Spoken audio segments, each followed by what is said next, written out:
फिल्मों में हमेशा से ही चुलबुले और एक्शन अंदाज में देखने वाले अरविंद अकेला कल्लू इन दिनों भारी मुश्किल में पड़ गए हैं।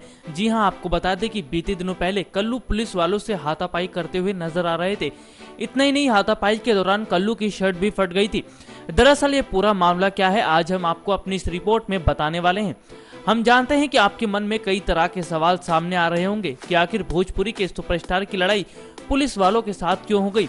इससे पहले कि आप कुछ और सोचें और समझें, हम आपको बताना चाहते हैं कि बीते दिनों पहले कल्लू अपनी आने वाली फिल्म की शूटिंग कर रहे थे और शूटिंग के दौरान कल्लू पुलिस वालों से लड़ते हुए नजर आ रहे थे।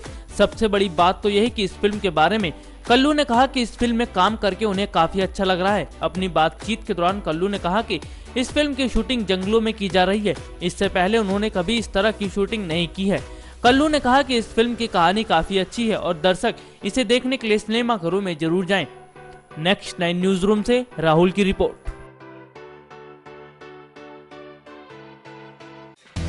Subscribe now to receive new updates, reviews and news.